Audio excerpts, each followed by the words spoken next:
Europe. On allume la télé, Varrock, et ce soir, les enfants seront ravis de découvrir sur M6 un singe différent des autres et très malin. Exactement, Raphaël, c'est l'histoire d'Édouard. Alors, il est né beaucoup trop frêle pour être l'héritier du roi. Le souverain préfère choisir son frère jumeau et demande à ce qu'Édouard soit jeté dans le vide. Sauf qu'il s'en sort avec une blessure à la patte. Il est plus faible que les autres, donc il va développer une forme d'intelligence supérieure. Il finit par se faire remarquer et le voilà devant le roi, l'un et l'autre évidemment ignorant leur lien familial. Qui es-tu? C'est personne, Majesté.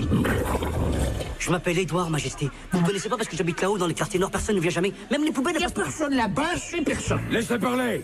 Oui, Ah, merci, Majesté, ça fait plaisir. Parce que généralement, personne ne me laisse parler. À chaque fois que je me mets à parler, les gens ils me... D'accord. Et je dois dire quoi?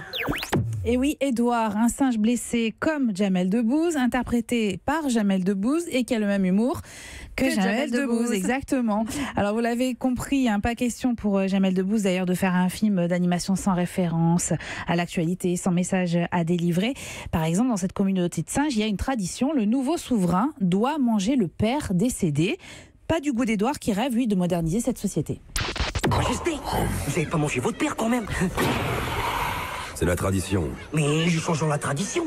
Commençons par une tradition qui commencerait aujourd'hui. La tradition dont on mange pas son père, c'est bien ça. Majesté, le roi Siméon a mangé son père, Albert le Borgne, qui en son temps avait mangé son père, Abraham le Dur. Si vous ne le mangez pas, immédiatement, tous les simiens subiront le courroux de l'esprit de l'arbre. Chouva!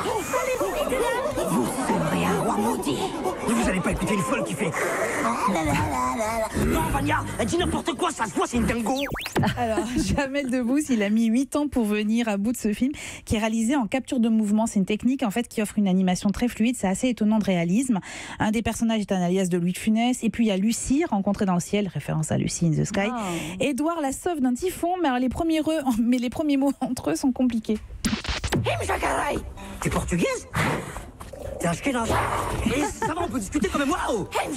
Je comprends pas, Msaka, ça veut rien dire, Msaka, je comprends pas. Et voilà, maintenant ça chiale, ça je comprends, ça c'est international. Alors tout n'est pas parfait dans le scénario, mais Jamel Debbouze parvient quand même à parler de tolérance, du handicap, de la banlieue, du mariage mixte, avec humour et intelligence. Ouais, c'est vraiment le film à regarder en famille, en se délectant en plus de la bande originale, portée notamment par Barry White, Nina Simone ou encore Stevie Wonder. D'un mot très court. Oui, non, rapidement, c'est dans la même veine d'humour que Pourquoi j'ai mangé mon père de Roy Lewis, qui a un bouquin formidable. C'est adapté du roman. Oui, c'est normal. Exactement. Europe.